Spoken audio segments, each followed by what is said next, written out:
Ah! How's everybody doing? Really, they are crazy. How's everybody doing? Oh, come on. You know, uh, how's everybody doing? Well, we are doing today Pluto in the ninth house. Well, what can I say? Uh, the ninth house is a pretty important house. It is the polarity point of the third house. In order to understand the ninth house, we have to discuss the third house because they function as polarities. But first, good morning. Been a busy bee. It feels like everything is going back to balance, and I'm maintaining and going back to my regular schedule. Robert, I didn't forget about you. Don't feel ignored. I will have to make sure that everything is running and make up for past appointments because dealing with this drama situation, and I think it finally broke. I think it's finally over, and I'm putting myself and everything back in natural flow. So that's good. I'm pretty sure it won't be the last that I'll hear, but it will be the last that I'll be affected by it, or the company, or you guys, or all my work. Karma is hitting fast, but we are not going to spoil this session by discussing that energy, because that's past tense. But there's always going to be debris or residue. So then I have to do some smudging, some sage.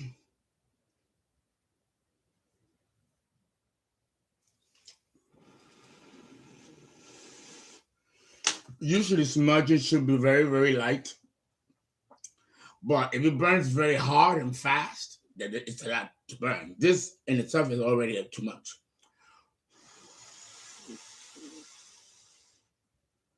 Yes.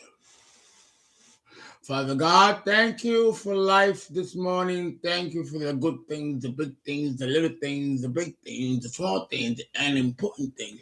Thank you for our suffering, because we learn from our sufferings. We take lessons with us back to the next life, and we become better human beings, and we go back to the cycle a little wiser than the last one we left. So thank you for all kinds of experiences, because all of it is necessary in order to enjoy this play we call life.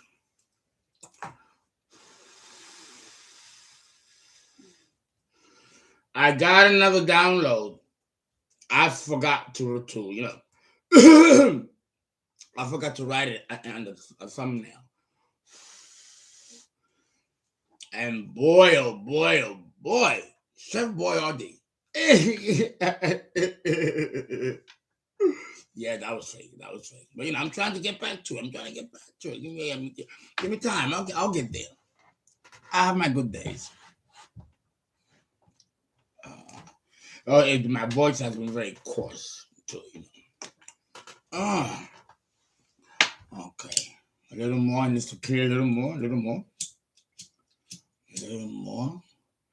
But the last 2 days, it was burning ferociously.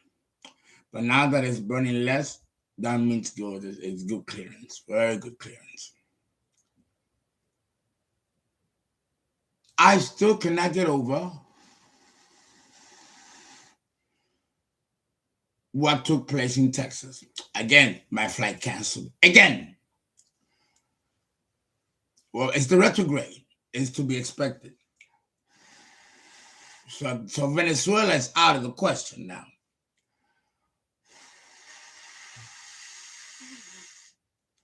That's all right. It's only for a moment. But I am looking into the situation about these 19 kids being shot. The same cycle.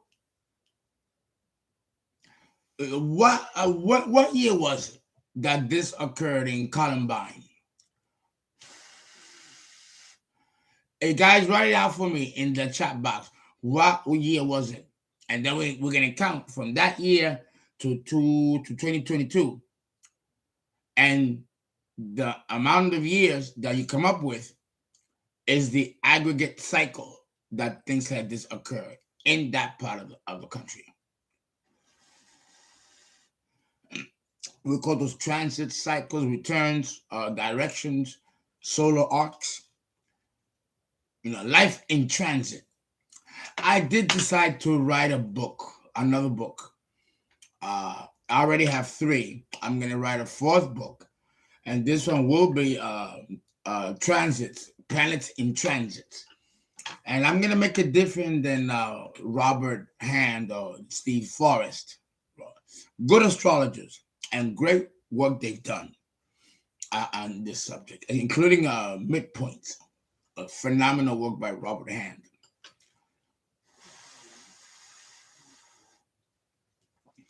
Okay. God, my little dry. Yeah. I drank coffee. And coffee usually, but I need more water. Okay. And I got reading glasses. They're temporary because I had mine custom made, and I'll have it in a couple of weeks. Because now I can go to the Bible and read that psalm that I couldn't read without it. Okay. Part of the download that I got, and by the way, this is in keeping with Pluto in Sagittarius, because we're dealing with the ecclesiastical clergy. So let's read Psalm 37, I believe it was, that I was trying to read.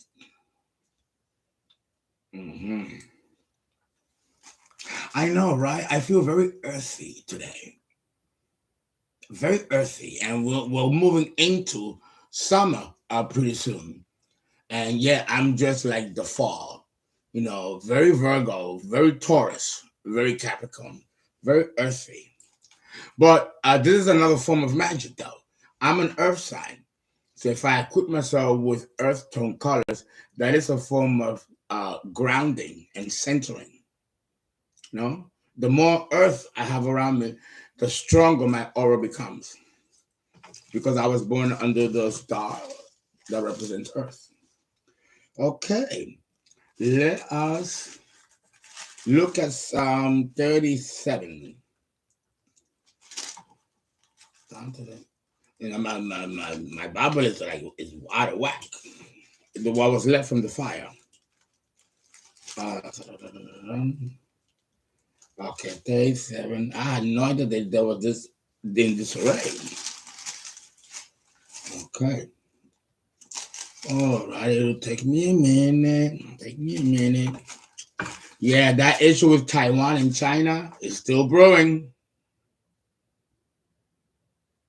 And did you realize that there was no Gerber foods for newborns and tots? That they had to ship all kinds of baby bottles, like 9,000 of them, that there was a shortage? But yeah, we got money to finance wars. I'm telling you, the hypocrisy is something else. Very Gemini and the ascendant of the United States. Very Gemini. Okay. That's why I don't agree with the Sibley chart, where it has Sagittarius and the ascendant. It never worked for my calculations. Okay, let's see. Okay, so it must be here. See that's the demon not wanting me to find it so that it's not red. Mm-hmm. Well, too bad, because I'm going to read you anyway. Let's see. Okay. Alrighty. There we go. Well, weird. From 912 to 37. This should be 912. All right. 37. And then I'll give you the interpretation of the whole psalm. And it's a short psalm. Let me make sure. It's a short psalm. Okay. Fret not thyself because of evildoers, neither be thou envious against the workers of iniquity, for they shall soon be cast down like the grass and wither as the green herb. Trust in the Lord and do good, so as shall there dwell is the land. And verily, let me make sure, is that verily? Yeah. And verily, thus there. Let me read that verse again. Trust in the Lord and do good, as shall grass, as thou shalt dwell in the land. And verily, thou share, it should be shall, thou shalt be fed. So, okay, trust in God because he's going to provide for you. Trust in God and do good. And you will dwell in peace in the land with plenty to eat and be good. That's what that verse is saying. Verse 3, Psalm 37. In the fourth verse.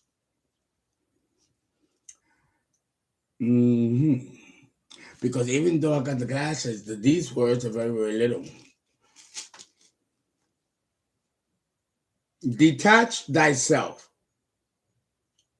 from those that are refuted by the Lord, and he shall give thee the desires of your heart.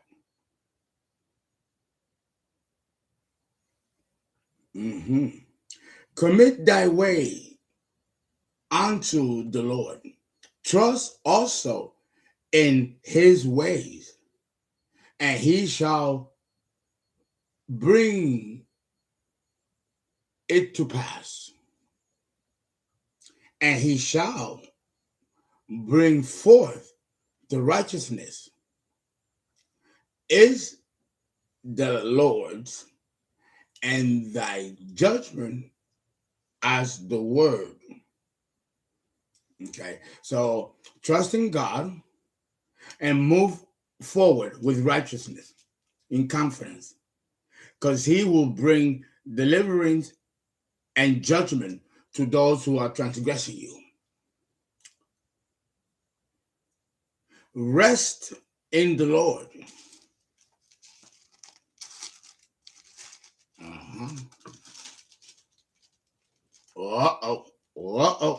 No. 37.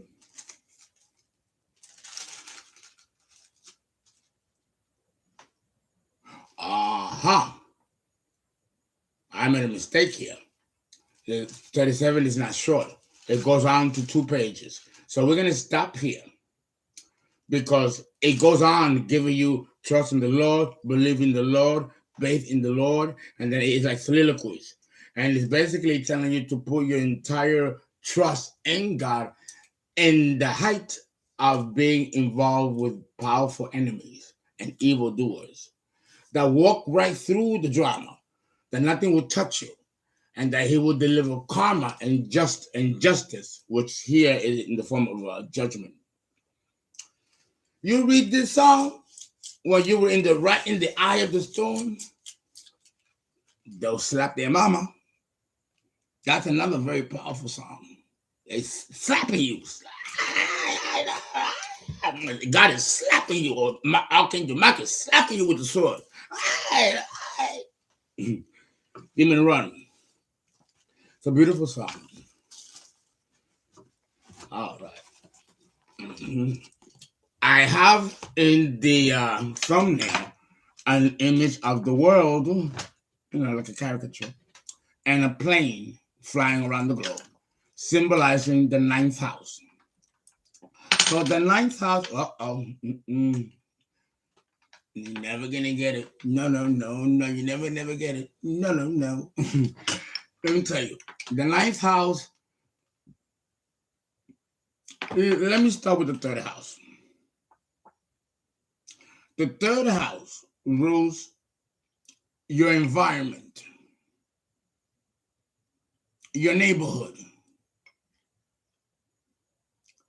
approximations of localities, provinciality, regionality. The ninth house rules the other person's neighborhood, the other person's environment, the other person's provinciality.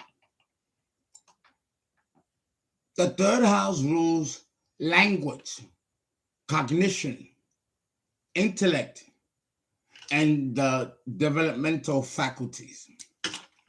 The ninth house rules those things for the other person. The third house rules communication.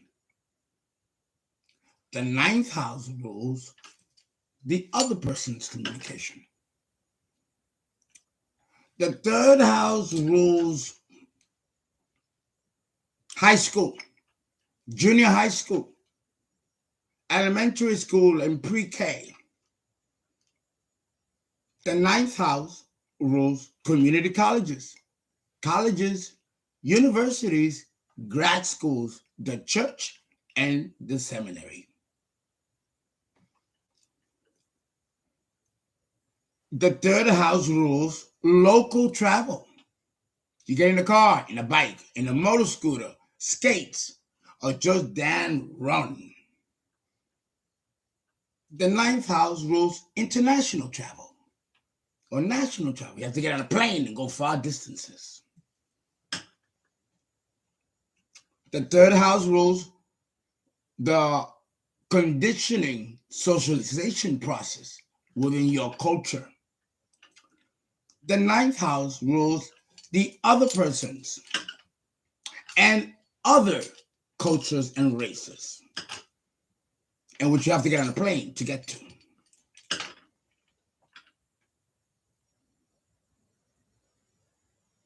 The third house rules your parents in matrimony.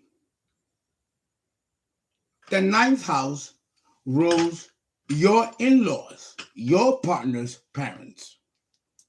See, polarity, opposite.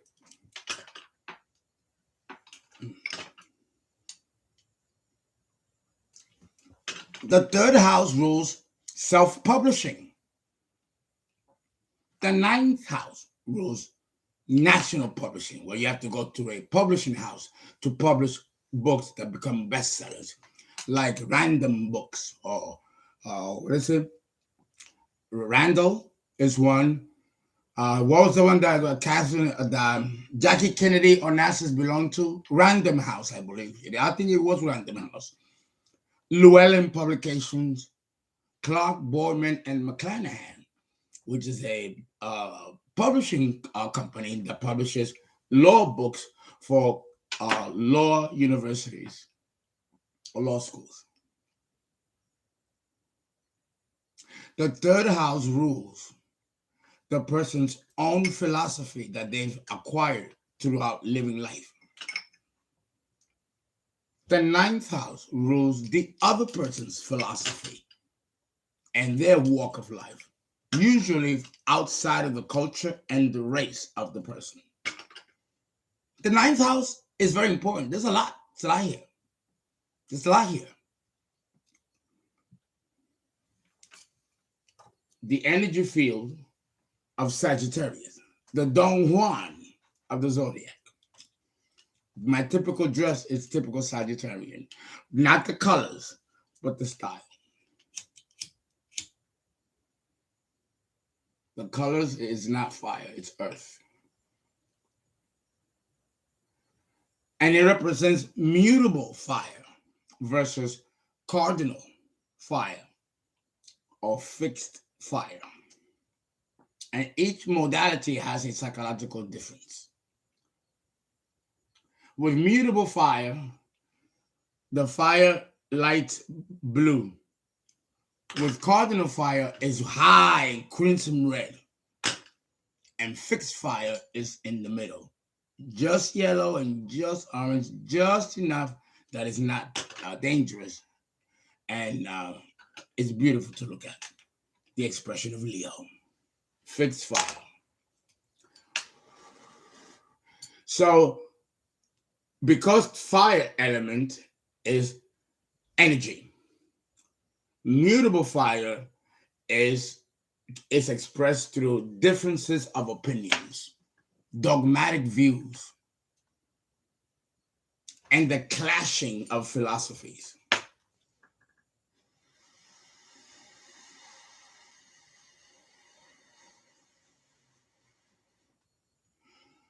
The ninth house rules airports and astral planes, including the taxi and the runway upon takeoff. All that is ninth house.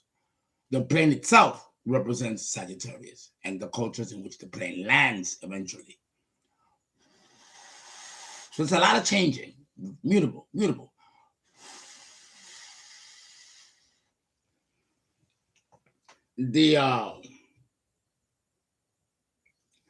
The ninth house also rules scholarship. People that get scholarships, fully paid 4-year scholarship to colleges or Rose Scholarship and study abroad on the scholarship and qualifying for postgraduate studies and PhD candidacy, all that falls in the ninth house.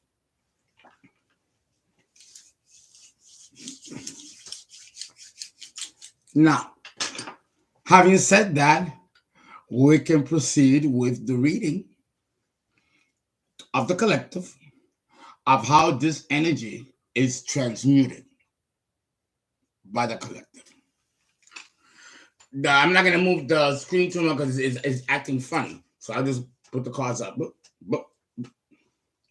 And for this, we are going to use Pluto.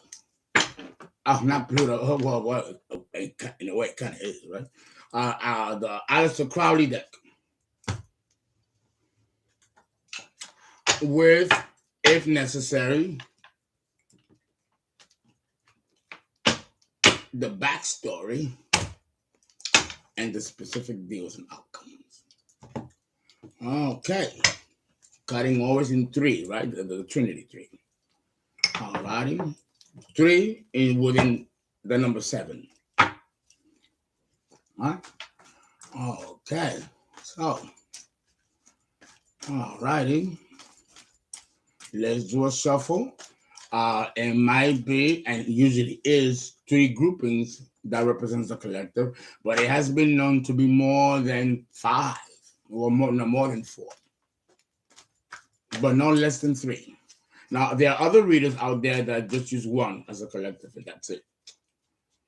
And it's good. It's good, but I think it's more keener if it's broken into different groups because it presents more options. Okay. All right. Oh. I'm going to take this one because it fell all the way out there to the left. To the left. That was a little strained, that last one. Oh. Excuse me, Queen Bee. Okay, we'll have here 1, 2, 3, 4. God, I feel like I'm about to play a game of blackjack.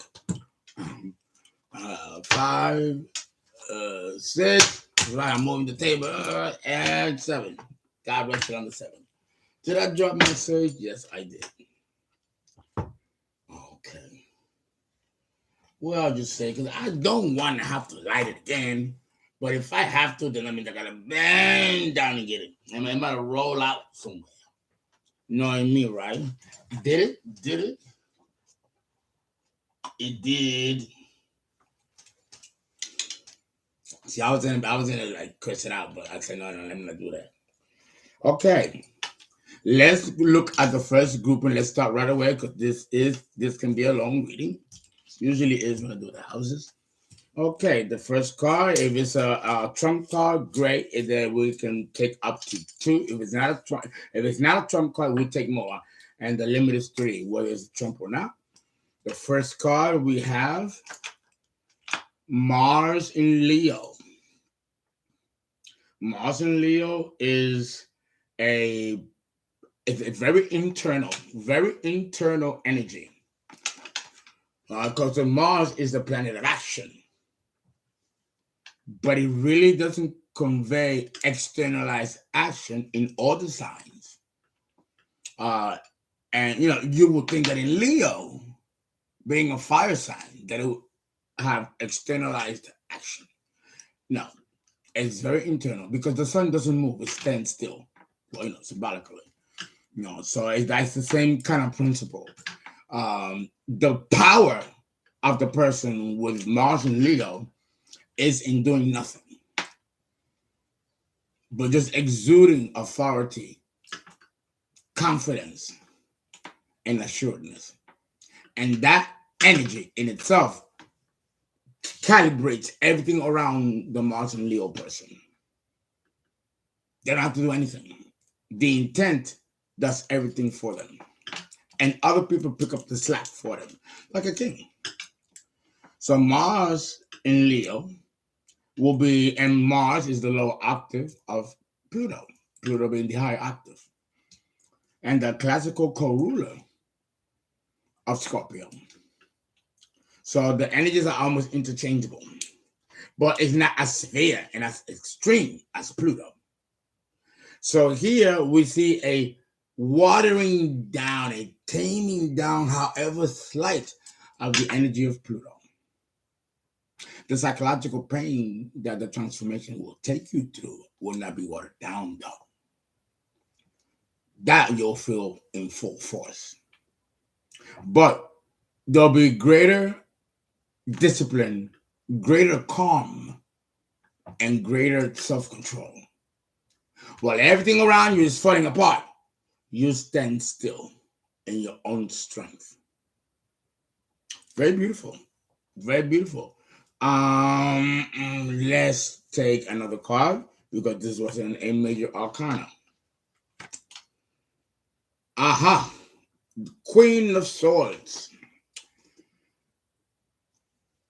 Again, the third house is your language and communication and the style of your communication.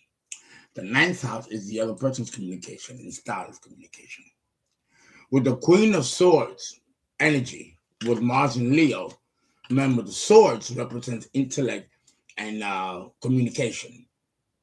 And when we're dealing with the Queen of Swords, we're dealing with someone with a very intelligent mind, and the mind comes first, the heart second, if at all.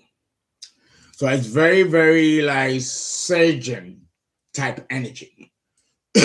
Cut to the point, clear throat, bam, bam, bam. That's why cutting the head off. Cutting the head off of the king. This card. Here we see the queen cutting the head off the king. And it's from the clouds. So this is divine. Well, it's divine. It can get to that level. And if it does, it can mean also minor authority. Like traffic. Those people who give tickets on the cars, traffic tickets, like that. Traffic cops, the queen. While the King of Swords can represent an actual detective or policeman. Okay? So there might be some issues with the law. Not the law of the United States where the person is from, but the laws of another country in which he visits. Right? All righty. So again, this energy is not as outrageous.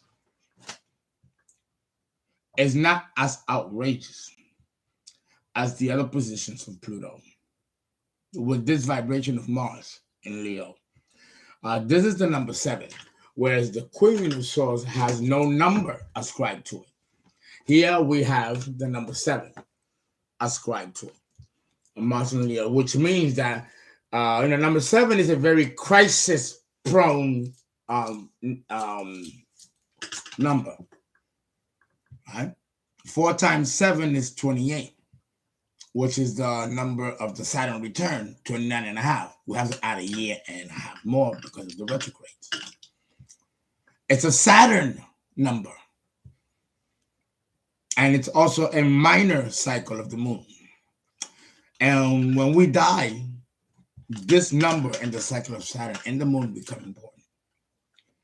So this person is going to have a near-death experience. So some of you in this grouping are going to have near-death experience. And that near-death experience will transform your religious philosophy or your take. Maybe you didn't believe in God. Maybe you were an atheist. Bam, you have an out-of-body experience or you have a near-death experience. Now you know that there is a spirituality on the other side that you never knew existed. And God can reach you in that way. Remember, the 9th house, along with Sagittarius and Jupiter, rule the church, the clergy, and ecclesiastes, and seminary doctrines, dogmas, whatever you want to call them. So that's a possibility that the light of God might reach you that way. In the Bible, there is a story where Saul was a persecutor, a killer of the Jews. And an angel came down and struck him, and he converted his name from Saul to Paul. And that's the famous Paul that we now know in the Bible. So that's a transformation. First, he was a persecutor of Christ. And when he became Paul, he became a deliverer of Christ. But before, he was Saul, was a killer. Yes, that's an example of an Pluto in the 9th house. Or Jonah. Remember Jonah and the whale? God told him to go to Syria and preach and bring, and even though they were the enemy. And he says, no, they're the enemies. And God said, go and show love to the Assyrians. They were no different than the Philistines. He didn't. The whale came, drugged the motherfucker up, took him down in the sea for 3 days and 3 nights, until, and I don't know what that fish did in that mouth with him. Probably bitched him up. And he came out of that fish going back to Assyria. A total change in philosophy or a total change in attitude that completely changed or transformed that person's life or the circumstances surrounding the issue. That's the energy expression of this grouping. Okay. And then we have the second grouping. We got a trump card or a major arcana. And we got Virgo. Interesting. Since the 9th house, the 9th house is a square to the 6th house. One is fire and one is earth. But it happens to be a very good square, though. It does produce a lot of energy. I have a predominance of fire and earth squares. And those are the ones that get up and make things happen. With Virgo here, as a principle, we need more. We'll take another. Our second trump card, another major arcana. We have Temperance, Sagittarius, which is very 9th house. Sagittarius is here. Sagittarius in the house. With Virgo, which also is very spiritual too. Pulling from Pisces, more mystical. The 12th house. So here you're going to have your healers, your empath, your light workers, your astrologers, your mystics and gurus, and those who are heavy into deep new age, holistic health and meditation and the new age. This time having the cloak of the new coming age of Aquarius. So you guys are going to be transformers, vanguards, trailblazers. You are going to set the tone for what spirituality is going to look like in the Aquarian age. You, born with this Pluto in the 9th house, you represent the germinal seed that will sprout hundreds of years later into an established philosophy that began with you. Now, very beautiful, very beautiful. Okay, let's go into the backstory a little bit and see how this is going to actually come across. It's interesting that they didn't tell me to do the 7th prayer for how it affects people and the 7th prayer if they know it about themselves. Spirit didn't tell me to do it that way. Now dealing with the 9th house, because it's not a personal experience house. It's more of an interpretation of life through the lenses of another perspective while you are experiencing it. Okay. Let's see. Here we throw 7 cards and we read them as a run through and see what it tells us.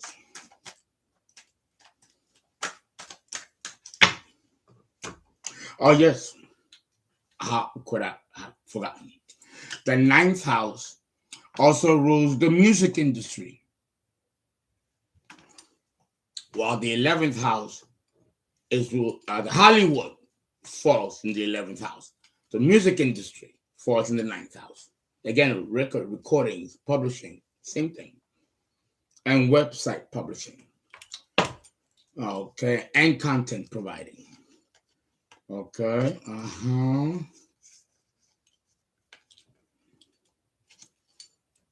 Some of you might have radical views in which you may feel that you have to defend yourself against government. So there will be some of you that may actually buck the state. And there are some that might even be scapegoated. But there's going to be a war here and a revolution. Many will die and perish. Pluto rules death. We got to talk about that. Okay? Oh, yes. More death. The Tower. The reverse. Along with the 10 of Swords? Oh, come on. That speaks for itself. Listen, we all have to die at some point. And no one knows how or when. But when you're dealing with Pluto, you come this close to knowing. 9, 6. This group will be very decisive, though. The real niggas, Star Trek troopers. You know you're gonna die. You know you might go to war and not come back alive. But fuck it. You're gonna do it anyway because that's just who you are. That's this grouping here. The diehards. Okay. But they can be that because they got temperance on their side.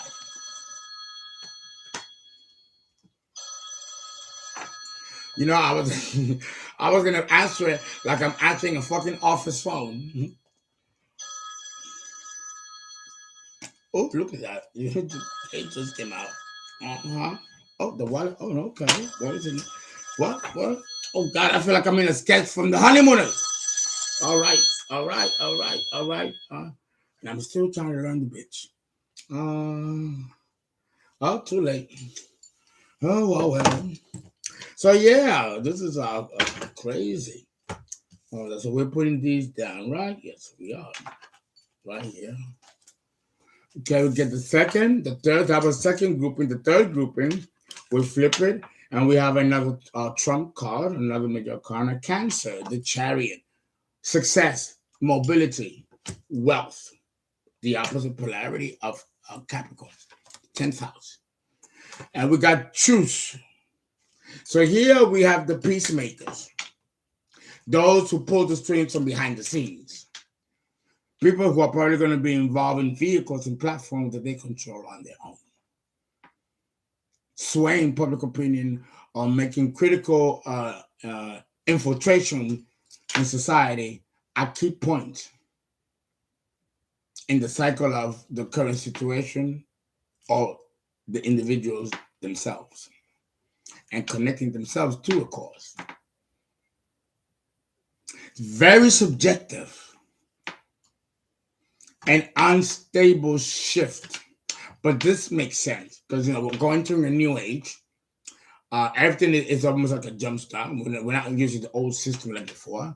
So we're in a very great area where we're learning to be innovative and learning something new and learning a whole different approach to life than how we knew before. So it gives me that feeling of transition with stability and then transition, but not chaotic or destructive, like Pluto is usually known to be. And it goes on very quiet. Many people will live in old age and with a nice generational wealth already to be enjoyed by 2, 3 generations to come with this group and the last group.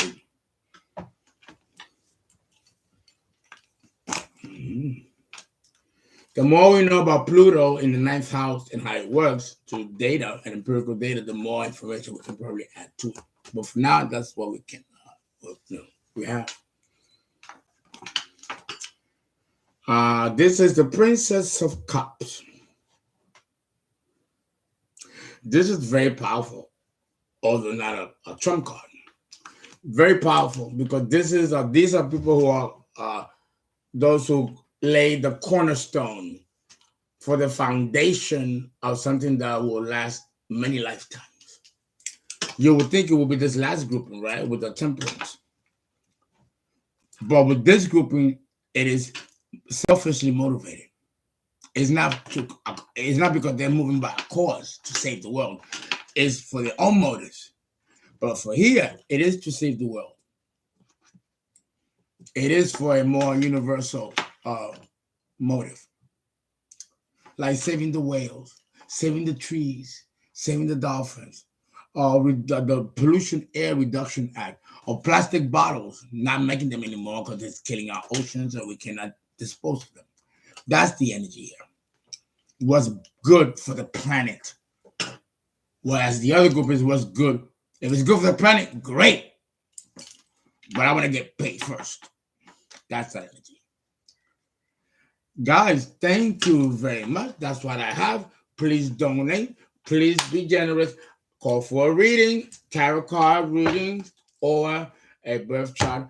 I think I finally got everything under control. I can begin the school. I can begin the sessions and all of that stuff. Yes. And I will come back and do another video and start doing them at the regularity that I used to do them. And if you guys have any suggestions for a new series, let me know. Someone did ask before, why wasn't I doing lunar eclipses? And, it's complex. But I did decide to do a series on the moon, its history, and lunar eclipses. Let's see how your donations come. And I'm going to do Lemuria next. And that'll be the final entry on Lemuria. And then the rest will be on Patreon for specified content. I haven't put in content in Patreon in almost 3-4 months because of what's been going on. So I'm going to start that up again and do more content than usual to catch up for those of you who are paying for that subscription. Guys, thank you very much. I love you both. And I will talk to you, have a chat with you when I start the Lemuria video. Give me about 50 minutes as I will watch the news, usually, my regular routine, have some coffee. And then we'll begin Lemuria. Guys, thank you. Hello. Guys, thank you very much.